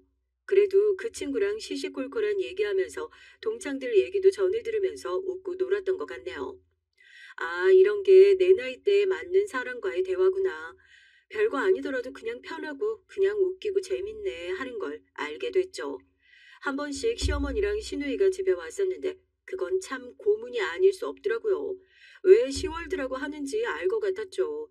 이리저리 참견하고 출산 준비는 하고 있는지 다 체크했고 제가 평소에 잘 먹지 못하는 음식들도 먹어야 한다고 억지로 먹이곤 하셨어요. 아이를 위해서라며 계속 먹이시는 바람에 신경을 좀 썼더니 구토가 나오고 얼굴에 두드러기가 올라왔죠. 아이 때문에 약도 먹지 못하는 상황이라 너무 당황했는데 얘기를 들은 남편이 "너도 참 유별나다 정말." 이렇게 얘기를 하더라고요. 세상에 누가 보면 부모가 정략 결혼시켜서 결혼한 줄 알겠더라고요. 애가 없었으면 이 남자랑 결혼하긴 했을까? 이런 생각이 들었죠. 내가 너무 섣불렀구나. 준비 없이 한 결혼이다 보니까 무슨 일이 있어도 부모님께도 말도 못하고 친구들과도 인연도 거의 다 끊었고 한 명 남은 친구만 바라보다 모든 걸 다 털어놓고 사는 것도 바보 같은 짓이란 생각이 들더라고요. 과거의 날 가슴치며 후회해도 소용이 없었죠. 선생님과 사랑 나눴던 그 원룸에 찾아가 수백 번 불을 지르고 집을 망가뜨리고 문을 걸어 잠그는 상상을 했습니다. 아이도 결국 알아버렸나 봐요. 엄마가 아직 준비가 되지 않았다는 걸. 결국 8개월 후반이 돼서 아이 심장이 더 뛰지 않는다는 소리를 들었죠. 충격이 너무 커서 아무 말도 못했습니다. 결국 수술해서 죽은 아이를 꺼냈어요. 제 몸에선 아이를 먹일 모유가 나오기 시작했고요. 아이에게도 미안하고 저 자신한테도 미안했습니다. 아이는 다시 가지면 되니까 어두워지지 말자. 근데 아이를 더 가지고 싶지 않아. 내가 왜 아이를 가져야 하는지 모르겠더라고요. 사랑이 식은 남자와 굳이 아이를 가져야 하나? 내가 전적으로 믿고 좋아했던 남자가 내 인생을 다 걸고 만나던 그 남자가 사실은 그저 변해버리기 딱 좋은 정말 아무것도 아니란 것이 더 힘들고 눈물이 났어요. 이렇게 제 삶을 그냥 놔둘 수는 없었습니다. 어두워지고 저를 더 아프게 하고 싶지 않았죠. 몸조리가 끝나고 난 후에 다시 운동을 시작했어요. 몸이 다시 슬림해지고 건강해지는 것 같아 기분이 좋았습니다. 나한테 크게 관심도 없던 남편이 내 몸이 회복되니까 다시 잠자리를 원하기 시작했어요. 계속 잊고 지냈는데 선생님이니까 늘 바른 모습, 좋은 모습으로 나를 대해주겠지 했던 건 그냥 제가 갖고 있던 헛된 망상일 뿐이더라고요. 그냥 유머러스하고 아는 거 많은 성욕이 왕성한 남자, 그게 남편의 정이었습니다. 시댁에서도 계속 남편 나이도 있으니까 빨리 아이를 가지라고 성화였죠. 전 아직 회복되지 않았다고 얘기했지만 넌 젊으니까 괜찮다고 하면서 아이 가지기를 종용했어요. 뒤에서 수근거리는 소리에 또 전 엄청나게 상처를 받았습니다. 아니 학생 때도 지가 알아서 애를 척척 빼더니 갑자기 웬 내숭이야? 웃기시네. 애 죽은 지 얼마 됐다고 살 빼고 돌아다니는 거 봐요. 오빠는 하필 저런 애랑 엮여가지고. 오빠가 우리한테 그랬잖아. 어린애가 계속 찾아와서 몸으로 들이대서 정신 못 차렸다고. 죄송하다고요. 두고 봐요. 얼마 안 가서 또 임신하겠지 뭐. 자기 편한 대로 나를 깎아 내려가면서 가족들에게 날 저렇게 얘기했구나. 그래서 저렇게 시댁 식구들이 나를 벌레 보듯 보는 거구나. 너 이제 대충 몸도 회복된 것 같은데 우리 가게 와서 일도 좀 배우고 일 좀 거들어. 저 아직 몸이 다 회복 안 된 것 같아요. 조금 후에 도와드리겠습니다. 제 마음 추스르는 것도 좀 걸릴 것 같고요. 그럴 때는 혼자 마음 추스른다고 되는 게 아니야. 내일 8시까지 가게로 와. 네. 내가 생각했던 것과 달리 어머니는 절 거의 알바생으로 생각하시는 것 같았죠. 아침부터 저녁까지 제가 잠시라도 앉아있는 꼴을 못 보는 것 같더라고요. 옆에 같이 일하는 아주머니가 유산한 지 얼마 안 된 며느리를 이렇게 부려먹는 시어머니는 처음이라고 진짜 자기 딸은 그렇게 애지중지하면서 한숨을 쉬시더라고요. 며칠 동안은 그럭저럭 버틸만은 했는데 3일이 지나니까 슬슬 몸이 힘들어지더라고요. 그래도 시어머니 성화에 아침부터 나가서 일했는데 갑자기 아랫배에 심한 통증이 생겨서 괴로워하다가 넘어졌는데 나중에 정신 차려 보니까 제가 쓰러졌었다고 하더라고요. 정신 차려 보니 병원이었습니다. 정신이 좀 드세요? 유산하셔서 정신 잃으셨어요? 유산이요? 저 사산한 지 얼마 안 됐었는데. 아직 몸을 좀 추슬렀어야 했는데 식당에서 일을 하셨다고요? 그렇게 무리하시면 안 됩니다. 계속 이렇게 되면 습관성 유산이 될 수 있어서 아기를 가지고 싶어도 못 가지게 돼요. 지금 나이가 어려 금방 회복한다고 해도 이게 반복되면 큰일 납니다. 스트레스 받지 마시고 치료에 집중하세요. 이분 보호자는요? 시어머니 오셨었는데 식사하러 가신다고 아들이랑 나가시더라고요. 혹시 지금 퇴원 가능한가요? 아니요, 조금 있다가 한 이틀 정도 회복하고 가세요. 전 바로 병원으로 엄마를 불렀어요. 엄마, 나 여기 땡땡 병원인데 좀 와주세요. 황급히 달려온 엄마는 내 상태를 보고 계속 우셨어요. 밥 먹고 온 남편에게 뭐라고 하셨죠. 자네는 애가 사산한 지 얼마 되지도 않았는데 또 임신을 시키다니. 어머니가 몸도 다 회복되지 않은 애 일 시키는 건 알고 있었나? 남편이 우물쭈물하자 엄마는 더 언성이 높아지셨죠. 학교 다닐 땐 자네 제자였지만 지금 자네 배우자인데 배우자로 생각은 하는 거야?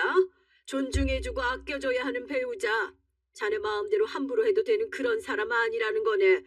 그건 자네 어머니도 마찬가지고 몸 추스릴 동안 집에 데려가 있을 테니까 자네는 이만 가게.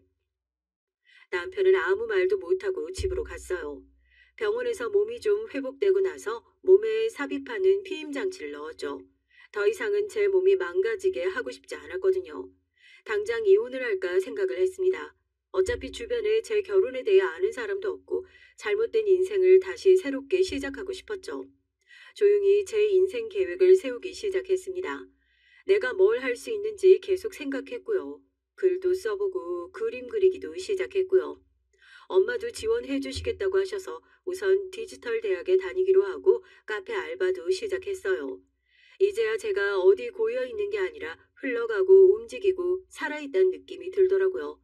우선은 제 결혼 생활을 잘 마무리해 보려고 남편 집으로 다시 돌아왔죠.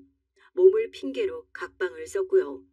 남편한테 컴퓨터로 PPT 만드는 거나 엑셀 쓰다가 모르는 게 있어서 물어봤는데 네가 그런 걸 알 필요가 있냐고 귀찮아 하더라고요.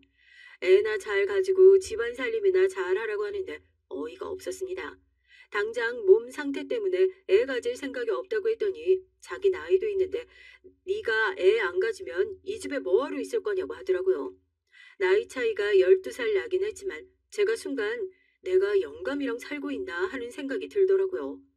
좀 아껴 쓰라면서 생활비를 조금밖에 안 주더라고요. 한 달에 50만 원으로 집안 살림 하라는 남편에게 지금이 1970년대인 줄 아냐고 했더니 어차피 많이 줘도 제대로 관리도 못할 거라고 하더군요. 잘 관리하면 특별 보너스를 주겠다고 하는데 어이가 없었죠. 아, 이 사람은 엄마 말대로 날 학생 때랑 똑같이 대하고 가르치려고 하는 거구나. 날 성숙한 인격체로 대하고 있지 않구나 하는 걸 뼈저리게 느꼈습니다. 제가 다른 방에서 자는 줄 알고 거실에서 자기 친구한테 하소연을 하더라고요. 아, 순수한 맛에 좀 만나고 오랜만에 나한테 올인해주는 여자 만나니까 내가 정신이 좀 나갔었나 보다. 세상에 그렇게 예쁜 애가 없었거든. 아, 근데 한 번 피임 안 한 걸로 바로 애를 가지고 바로 책임지게 생겼잖아. 세상 물정 하나도 모르는 애라 정말 미치겠다. 가만히 집에서 인형처럼 기다리다가 잠자리 상대를 해주면 좋겠는데 아, 뭘 자꾸 하려고 요즘 이것저것 물어본다니까 피곤해 죽겠는데 아 정말 미치겠어. 넌 결혼 신중하게 해라. 그리고 어떻게 될지 몰라서 나 아직 혼인신고서도 안 냈어. 잘하지 않았냐? 전 아직 혼인신고서도 안 내고 살고 있는진 꿈에도 몰랐습니다. 난 뭐 때문에 이 남자한테 그렇게 빠져들고 좋아했었는지 정말 제가 제 발등 찍었더라고요. 남들을 원망해보고 싶었는데 다 제 잘못밖에 없었습니다. 내 인생을 이렇게 망가뜨렸는데 내가 제대로 복수해줘야겠다는 생각만 들더라고요. 절 학대하고 괴롭히는 모든 증거 정황을 모아야겠다고 생각했죠. 사랑하는 사이에서 철천지 원수로 돌아서는데 정말 얼마 걸리지 않더라고요. 영원한 사랑을 약속하고 서로를 바라보던 게 몇 개월 전이라는 게 정말 믿어지지 않았습니다. 참 사랑한다는 감정도 불같이 타오르던 사랑도 정말 한때구나 하는 생각에 서글퍼지더라고요. 그래서 각종 자료 수집에 달인이 되고 있었어요. 최근엔 거의 저를 소 닭 보듯 보더라고요. 제 앞에서 전화도 따로 받으러 나가고 뭔가 계속 수상했습니다. 전화를 받을 땐 일부러 친구 이름을 부르는 것 같더라고요. 남편이 잘 때 몰래 본 휴대폰엔 친구 정석이라고 저장된 번호로 전화하고 카톡 보낸 것만 있더라고요. 내가 괜히 의심했구나 하다가 혹시나 해서 내 폰으로 전화를 걸어보니까 여자가 받더라고요. 남편 노트북을 살펴봤는데 예전에 사귀었던 전 여친과의 사진을 따로 모아놓은 폴더가 있더라고요. 같이 모텔 가고 애정 행각을 했던 사진들이 한가득이었습니다. 오래 사귀었으니까 그럴 수 있지 생각했는데 그 꼴들을 보고 있자니 정말 기분이 안 좋더라고요. 옛날에 찍은 사진이었겠거니 했는데 최근 사진들도 있었습니다. 저한테 세미나가 있다고 급하게 짐 싸서 가야 한다고 했던 날도 이 여자랑 같이 밤을 보냈더라고요. 전 냉정해지려고 애썼어요. 난 지금 증거들을 모으고 있다. 그렇게만 생각하려고 했죠. 제가 탐정이 된 것처럼요. 그런데 세상에 남편 인스타그램에 들어가니까 학교 선생님들 같이 찍은 사진에 그 여자가 있었습니다. 설마 설마 했는데 그 여자 인스타그램을 타고 들어가 봤더니 그 여자도 가정이 있더라고요. 정말 평화롭고 행복해 보이는 모습들만 가득 있었죠. 옛 여자랑 같은 학교를 다니면서 바람을 핀다? 교사라는 사람들이 각자 가정도 있으면서 말이에요. 같은 학교 다니면서 둘 다 기혼자인데 바람을 피고 있었네요. 어쩐지 더 이상 저한테 잠자리를 하려고 하지 않던 이유가 이거였었나 봐요. 알고 보니까 더 씁쓸했습니다. 전 진짜 잠자리 상대였어요. 그래도 절 정말 사랑해서 결혼을 했을 거라고 생각했는데 이 남잔 그냥 제 무방비한 몸뚱이에 관심을 가지고 있었던 거였었네요. 시어머닌 가게로 불러서 또 저를 부려먹으려고 하더라고요. 제가 아직 몸이 안 좋아서 힘들다고 하고 아르바이트생을 구하셨으면 좋겠다고 전화를 끊었더니 그때부터 틈만 나면 뭐 하고 있냐, 지금 어디냐, 몸 상태는 어떠냐, 심지어는 시누이가 애를 키워야 하는데 지금 또 임신을 해서 애를 보기 어려우니까 애를 네가 봐라 등등 끝도 없이 절 괴롭혀댔습니다. 죄송하다고 하고 아르바이트를 하고 있어서 애 보기가 힘들다고 했더니 저를 더 괴롭히더라고요. 남편한테서 생활비 다 받고 살면서 아무것도 할 줄 모르는 애가 무슨 돈을 버냐고 뭐라고 하는데 참 서럽더라고요. 그래서 시어머니한테 저 한 달에 생활비 50만 원 받고 산다고 얘기를 했더니 아무 말이 없더라고요. 자기도 이건 좀 심한데 하고 생각한 거겠죠. 어이가 없었습니다. 제가 이렇게 소리 없는 전쟁을 치르고 있는 중에 남편의 형이 부잣집 여자랑 결혼을 한다는 소식이 들렸어요. 남편의 형은 사람이 말수도 적고 점잖았는데 자기 맡은 바 열심히 그리고 조용히 자기 일을 열심히 하는 사람이었죠. 재미는 좀 없어도 늘 바른 생활이 몸에 밴 분이시더라고요. 남편보다 5살 더 나이가 많다 보니 저보다 훨씬 나이가 많으셨는데도 그래도 항상 절 우대해 주시고 말도 따뜻하게 잘 해주셨죠. 공무원이라고 들었는데 어쩌다 부잣집 딸이랑 선을 봐서 이번에 결혼하게 됐다고 하더라고요. 시어머니는 형님 앞에서는 흠잡히지 않으려고 지적이고 인자한 모습만 보이려고 엄청나게 애를 쓰더라고요. 근데 손바닥으로 하늘을 가릴 순 없잖아요. 저를 대하는 시어머니의 모습을 보고 이미 어떤 사람인지 다 파악을 한 눈치였습니다. 착한 시어머니인 척 아무리 가식적인 모습을 보여도 틈만 나면 쟤는 대학교도 안 나와서 아는 게 없다. 나이도 젊은데 저렇게 약해 빠져서야. 아무리 가식적인 모습을 보이고 형님한테 힘든 일 절대 안 시키려고 해도 진실된 사람이 아니라고 생각이 들면 가까이 대하기 싫은 게 사람 마음이잖아요. 형님은 3시간도 시댁에서 머물기 싫어하더라고요. 결국 시어머니는 설거지도 나보고 하라고 해서 아무 말 없이 하고 있는데 형님이 와서 저한테 말을 거시더라고요. 어린 나이에 갑자기 시집 왔다고 들었는데 이렇게 고생만 해서 어떡해요? 힘든 일 있으면 얼마든지 나한테 얘기해요. 우리 친하게 지내요. 그렇게 연락처를 주고받았습니다. 형님은 좋은 뮤지컬이나 연극 티켓이 생기면 저한테 보여주시거나 같이 가자고 연락이 오셨죠. 물론 시어머니한테 비밀이었어요. 살면서 오랜만에 만나보는 어른이었고 고상하고 지적이고 마음에 덕이 있는 분이었죠. 저도 모르게 속마음을 말하고 말았는데 형님 같은 분이 제 시어머니셨으면 정말 소원이 없겠어요. 업고 다녔을 것 같은데요. 지나가는 그 말 하나도 그냥 듣지 않고 저를 토닥토닥 해주시더라고요. 집안 행사가 있을 때마다 설거지는 늘 제 몫이었습니다.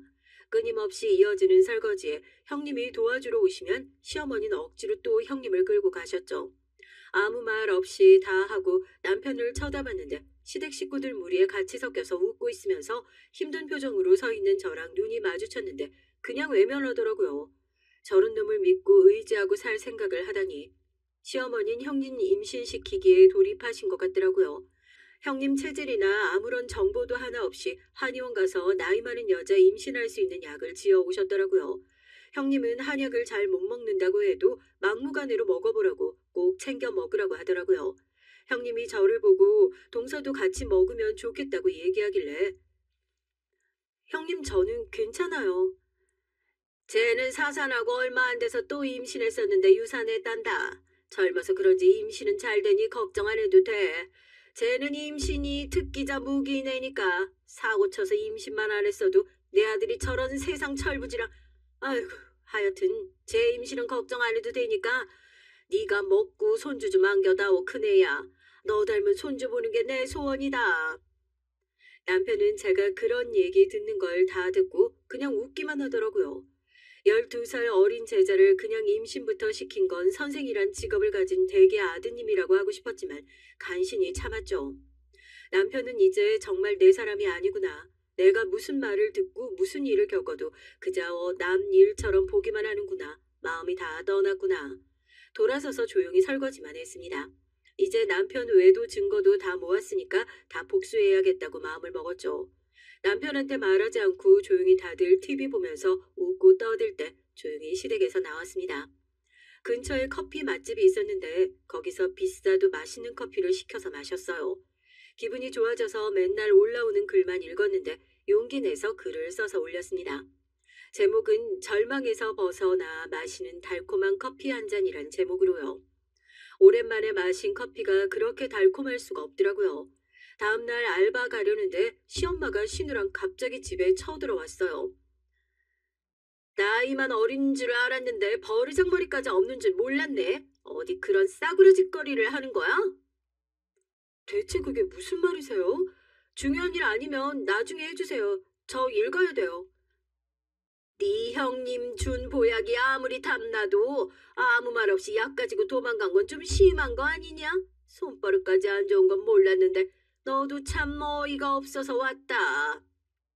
그런 적 없어요. 다들 잘 지내고 재밌어 보이시는데 산통 깨기 싫어서 조용히 혼자 나왔죠. 그리고 전 지금 임신 생각 없어서 피임 중입니다. 그 약을 먹을 이유가 없어요. 갑자기 시어머니가 제 뺨을 짝 하고 때리더라고요. 하지도 않은 일로 맞기까지 더 화가 났습니다. 이게 어디서 나를 속이려 드냐? 뭐 꼴에 피임? 큰애 먹으라고 보약 지어온 걸 먹고 양심에 찔리니까 몰래 내뺀 거 아니니? 이 도둑년. 나가 뒤져. 감히 그걸 네가 먹어? 너 미쳤구나. 어디서 내 딸한테 손을 대? 엄마도 똑같이 시어머니 뺨을 올려 붙였습니다. 시어머니 넘어지면서 허리까지 다친 것 같았죠. 너도 맞아보니까 아프지? 네가 먼저 때린 거야. 알겠어? 이런 거지 같은 집안이랑 엮일 필요 없으니까 가자. 이제 헤어지는 마당에 시어머니라고 부를 필요도 없겠죠? 아줌마, 내가 이날을 얼마나 기다렸는지 아줌마 모를 거예요. 오늘 맞은 거 진단서까지 뗄 거니까요. 저 이제 가만히 있지 않을 거예요. 잘 준비하세요. 두 손 싹싹 빌게 해줄 테니까. 짐을 챙겨 나오는데 속이 다 시원하더라고요. 나중에 확인해 보니까 형님이 한약 한 입 먹고 너무 쓰고 속이 메스꺼워서 남편 시켜 몰래 버리셨대요. 시어머니는 그 많던 약들이 하나도 보이지 않으니까 지레 추측한 거였고요. 시어머니는 그 많던 약이 어디 갔냐 하는데 형님 내외 둘 다 우물쭈물 말을 못하고 있으니 너희 사실대로 말하라고 막내가 가져간 거 아니냐고 해서 절대 아니라고 했는데 안 믿고 쳐들어온 거였습니다. 반찬주로 친정 엄마가 왔다가 결국 그 광경을 보게 되신 거고요. 부모님한테 그동안 자초지종을 다 설명했어요. 엄마 아빠는 눈물을 흘리면서 우리가 신경 못 써줘서 정말 미안하다고 하셨고요. 앞으로 어떻게 할 생각이냐고 하셔서 지인한테 변호사를 좀 소개받을 생각이라고 얘기했죠. 비용 상관하지 말고 애 없는 게 천만다행이라며 바로 이혼 청구 소송하시는데 얼마 전에 뗐던 주민등록 등초본을 보여드렸더니 놀라시더라고요. 혼인신고가 안 되어 있어서 여전히 그냥 엄마 아빠 앞으로 등재되어 있더라고요. 이런 미친 것들 진짜 미쳤구만. 아빠를 진정시키고 큰형님께 전화를 드렸습니다. 형님, 도움이 필요하면 언제든 얘기하라고 하셨는데 저 지금 많이 힘들어서요. 유능한 변호사 그때 소개시켜 주실 수 있다고 하셨는데 부탁드려도 될까요? 잘 생각했어요. 내가 바로 연락처 보내줄게요. 소개받은 변호사는 대형 로펌에 소속된 엘리트 변호사였어요. 지금까지 참고 사느라 너무 고생했다고 하시더라고요. 거의 3개월 동안 자료 수집을 해둔 덕분에 바로 소송 진행도 될 것 같다고 하더라고요. 혼인 빙자 간음의 외도까지 위자료까지 빠방하게 받아내겠다고 했죠.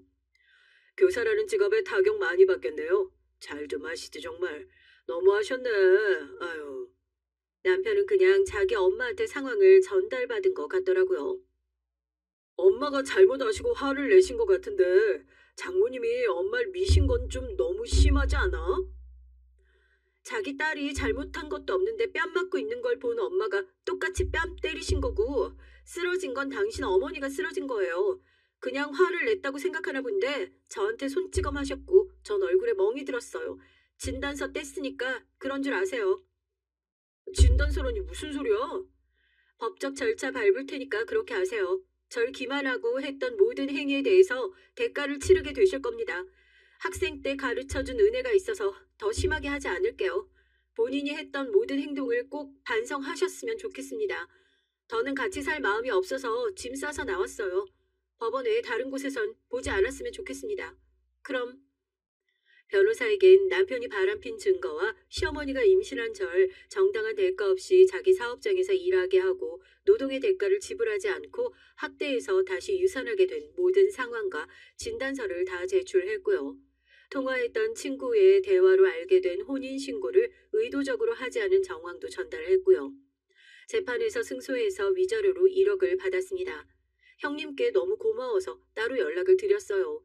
좋은 변호사 소개시켜 주셔서 너무 감사한데 상황이 이래서 죄송하다고요. 딱 봐도 애띤 얼굴에 늘 서름과 슬픔을 꾹꾹 참고 있는 얼굴이라 마음이 계속 쓰였어요. 이제 형님 동선 아니지만 그래도 친구 정도는 할 수 있지 않을까요? 나는 어렸을 때 친구도 골라 사귀라고 부모님이 계속 혼내시는 바람에 친구도 별로 없어요. 우리 친구처럼 지내면 어때요? 친구가 별로 없을 거라고 전혀 생각 못 했어요. 전 계속 친하게 지내고 싶은데 아주버님이 안 좋게 생각하실 것 같아서요. 전 정말 좋아요. 우리 앞으로 언니 동생 하면서 사이좋게 지내요. 사회생활 하면서 사귄 친구라고 생각하면 되죠. 남편은 그 집에서 유일하게 제정신인 사람인 것 같아서 다행이에요. 재수 씨 잘 위로해 주라고 하더라고요. 그리고 지금 지내고 있는 집으로 내가 선물 좀 보냈어요. 그동안 고생한 것들 조금이라도 풀렸으면 하는 마음이니까 부담 가지지 말고요. 앞으로 사회생활 하는데 어디 가서도 꿀리지 말고 자신감 있게 다니라는 뜻으로 옷이랑 가방, 신발 이런 것들 좀 챙겨서 보냈어요. 내가 사놓고 못 입는 것들이나 사이즈가 안 맞아서 다른 사람 주려던 것들이니까 부담 가지지 말고요. 신발 사이즈는 내가 알아서 거기 맞춰서 보냈는데 혹시 발에 안 맞으면 매장 가서 수선하거나 늘림하면 될 거예요. 정말 감사합니다. 저한테 항상 너무 잘해주셨어요. 앞으로도 자주 연락해도 되죠, 언니? 당연하지, 그럼. 집에 갔더니 형님이 보내주신 건 정말 옷장이 새로 하나가 더 필요할 만큼 많더라고요. 사계절 옷을 다 보내주셨는데 다 유명 브랜드 옷들이었죠. 하나같이 세련되고 제가 입으면 딱 어울릴 만한 옷들만 보내주셨더라고요. 명품 가방이랑 신발도 10개씩 보내주셨고요. 누가 보면 명품만 밝히던 된장녀처럼 알 정도로 정말 원 없이 보내주셨습니다. 새로운 마음으로 새롭게 시작하라는 그 마음이 느껴지더라고요. 열심히 살고 꼭 성공해서 형님께 보답해야겠다. 그래서 정말 열심히 살자. 결국 시어머니는 다쳤을 때 터진 디스크가 수습이 안 돼서 허리 수술을 받았대요. 운영하던 막창집은 일하던 알바생이 사람을 너무 부려먹고 음식 다시 돌려쓰게 한다고 글을 올리는 바람에 소문이 나서 장사를 접었다고 하더라고요. 사람한테 잘못한 건 정말 어떻게든 다시 돌아오는 것 같습니다. 재판에서 우리 사건에 관심을 가진 기자님 한 분이 저한테 연락이 왔어요. 인터뷰를 하고 싶다고요. 전 그냥 솔직하게 있었던 일들을 얘기했고 기자님은 제 신분을 절대 노출되지 않도록 해주겠다고 약속해서 기사를 내도록 허락했죠. 그 기사님이 기사를 아주 맛깔나게 잘 쓰셨더라고요. 남편 얼굴과 상간녀 사진도 모자이크 처리돼서 나가긴 했는데 학생들이 학교에서 찍힌 두 명을 알아본 바람에 난리가 났었대요. 학교에선 기자한테 왜 상관도 없는 우리 학교 선생님들 사진을 허락도 없이 기사에 실었냐고 내용 정정을 부탁했다고 하더라고요. 기자는 당당하게 얘기했대요. 상관없는 게 아니라 그 사람 둘이서 바람피는 사이 맞다고요. 이미 확인 다 됐고 남자 선생님은 재판에서 져서 위자료까지 다 내셨다고요. 교장 선생님은 몇 차례 두 사람이 맞냐고 확인까지 하고 카톡 주고받은 내용과 둘의 사적인 사진까지 보고 정말 놀라서 두 사람을 잘랐다고 하더라고요. 소문이 좀 가라앉고 몇 년 후에 선생님은 애들 과외시켜주는 공부방을 운영한다고 들었어요. 그렇게라도 자신의 과거를 반성하면서 남들한테 많이 베풀며 살아갔으면 하는 생각이 들었습니다. 이젠 증오나 미움 따위는 남아있지 않아요. 어쨌든 그 사람도 고통을 받았을 테니까요. 아직 절 원망한다고 하더라도 별로 신경 쓰이지 않더라고요. 어쨌든 우리는 이미 남이니까요. 전 여전히 글을 쓰면서 아르바이트도 하고 이제 곧 학교도 졸업해요. 글 쓰는 사이트에서 인기 작가가 됐고 유명 출판사에서 책을 내자고 해서 오늘 계약을 하고 돌아왔죠. 초반엔 좀 쉽지 않은 경험들로 이루어진 삶이었지만 이제 중년이 되면 그동안의 경험들을 밑거름으로 더 일이 잘 풀리지 않을까 생각합니다. 아직도 언니, 과거의 형님이죠. 언니랑도 자주 연락하면서 지내요.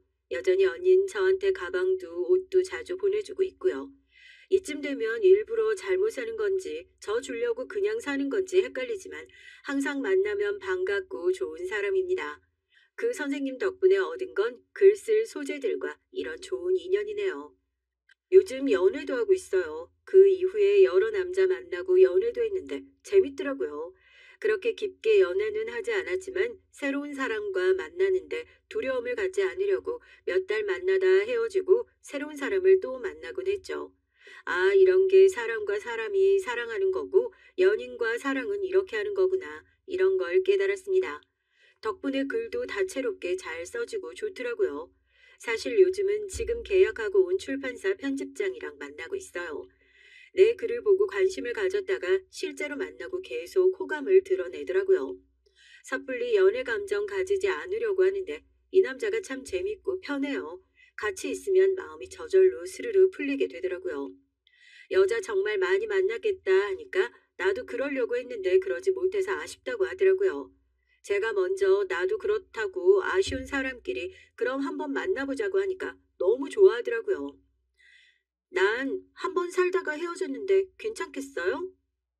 그건 이미 글을 봐서 알고 있어요. 나도 오래 사귄 여자가 있고 동거도 했었고요. 괜찮겠어요? 난 상관없어요. 그럼 우리 오늘부터 1위를 할까요? 스스로 만남을 결정할 만큼 솔직해진 전 당연하다는 듯이 고개를 끄덕거렸습니다. 그동안 괴로웠던 만큼 이제는 스스로 제 인생에 책임지면서 재미있게 살아가 보려고 해요. 과거에 무슨 일이 있었던 간에 지금부턴 즐거운 일들만 가득할 거라고 믿고 다들 오늘 하루를 보내면 좋겠습니다. 좋은 하루, 좋은 일들만 가득하세요.